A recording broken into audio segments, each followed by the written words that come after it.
Salam pembaruan agraria. 7 September 2023 lalu kita menyaksikan brutalitas aparat dalam mengawal BP Batam untuk mengosongkan lahan secara paksa dengan mobilisasi aparat sampai gas air mata dan membuat ketakutan warga sampai di sekolah-sekolah.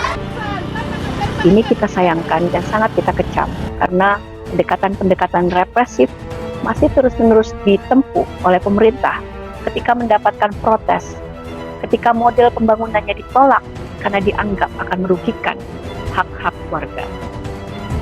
Kasus Rempang menunjukkan bahwa pemerintah memang punya orientasi yang selalu kuat untuk keberpihakannya kepada kelompok-kelompok investor.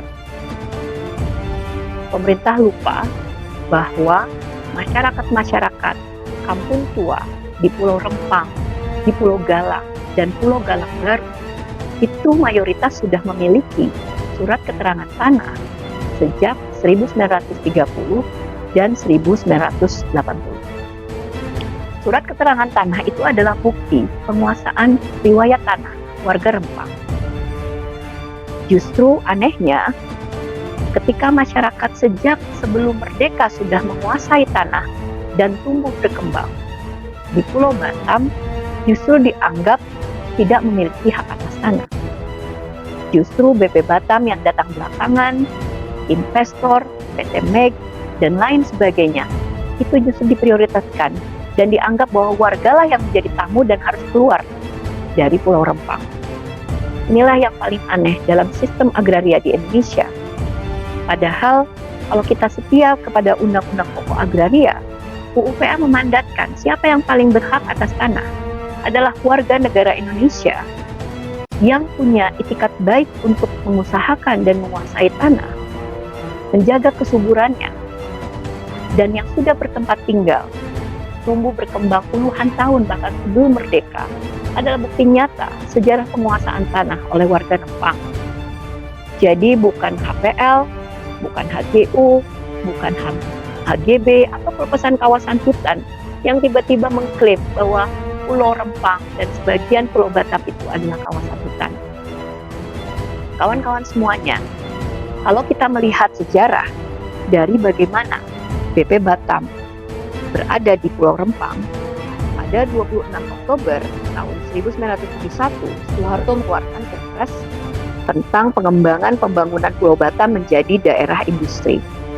Di tahun 1970-an itu, Batam dikembangkan sebagai basis logistik dan operasional untuk industri minyak dan gas bumi oleh Pertamina. Kemudian, pengembangan kawasan Batam dipercayakan kepada lembaga baru bernama Badan Otorita Batam. Nah, dalam konteks untuk mengembangkan proyek strategis tersebut, pada tahun 1993 sampai dengan 1995 sudah terbit 4 HPL untuk Badan Otorita Batam. 4 HPL ini atau hak pengelolaan ini adalah tentang perihal izin pendaftaran HPL yang kalau dikalkulasi jumlahnya kurang lebih 900 hektar. Pada tahun 2002, pemerintah Kota Batam mengeluarkan surat edaran yang menyatakan bahwa surat tanah masyarakat menjadi tidak berlaku karena penguasaan tanahnya sudah beralih ke BP Batam. Dan kemudian yang termutakhir adalah kita tahu tahun 2021 pemerintah menetapkan PP 41 2001 tentang kawasan perdagangan bebas dan pelabuhan bebas yang di dalamnya memperluas kewenangan BP Batam perihal perizinan yang berlaku di kawasan Batam, Bintan, dan Karimun, yaitu salah satunya menerbitkan izin usaha kawasan industri penanaman modal asing. Pada tanggal 30 Desember kita juga ingat bagaimana pemerintah bersama DPR RI mengesahkan Perpu Cipta Kerja yang memperkuat kedudukan hak pengelolaan HPL sebagai hak atas tanah bagi pemerintah dan pihak ketiga yang ditunjuk, sehingga memungkinkan BP Batam dapat bekerjasamakan HPL ini dengan pihak-pihak lainnya. Kemudian, pada 12 April 2023, Menko Perekonomian meluncurkan Rempang Eco City di Jakarta. 20 Juli, Kementerian Kehutanan melepaskan 7.572 hektar kawasan hutan kepada BP Batam melalui keputusan Menteri LHK SK SK 785 tahun 2023.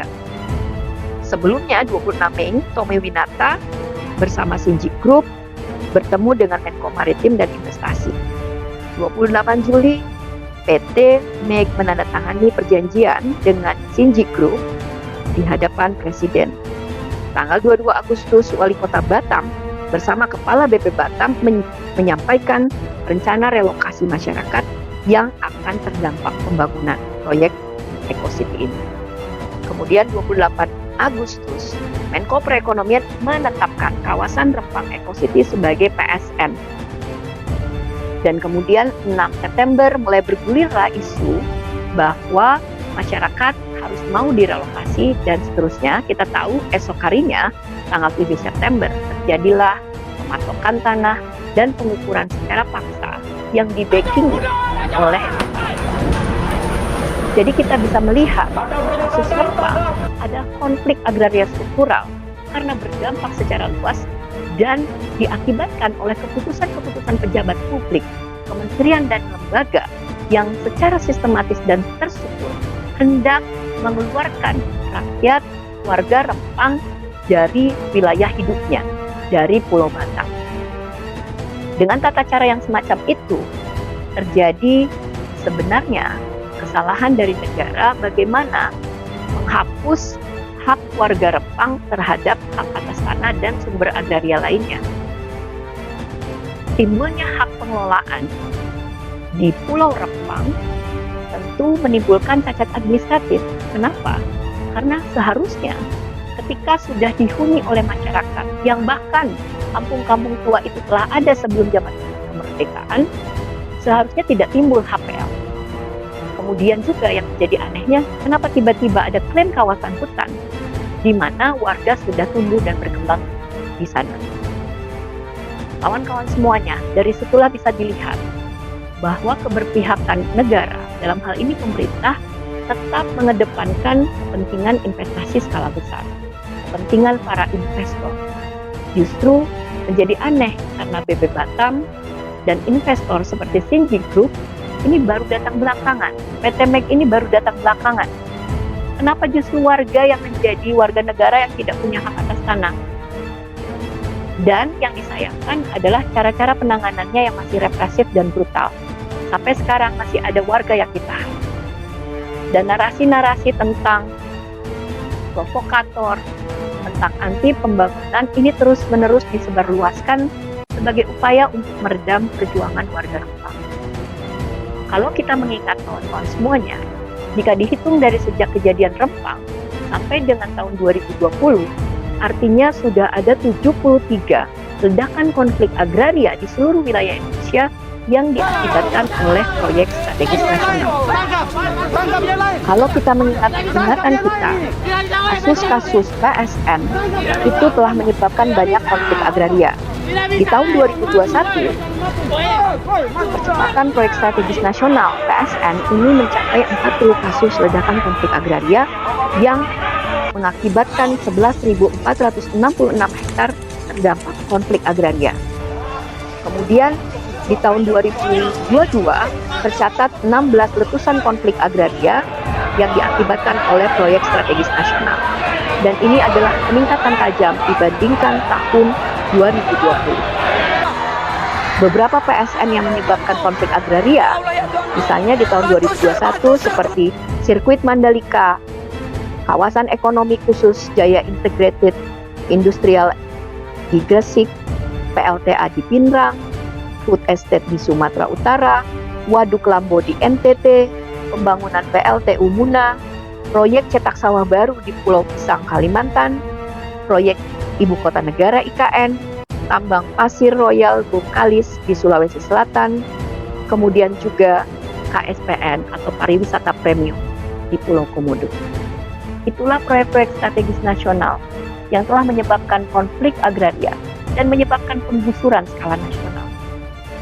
Kita harus menyatakan tidak pada proses-proses yang memaksakan, pada proses-proses yang manipulatif, yang menganggap rakyat adalah pendatang, yang menganggap investor adalah yang paling utama.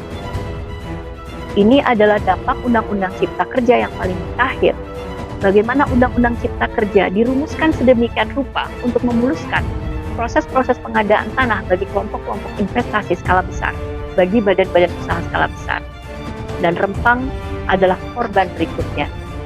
Bercermin dari kejadian Rempang dan dampak yang diakibatkannya, pihak yang paling bertanggung jawab dalam hal ini adalah Presiden Republik Indonesia.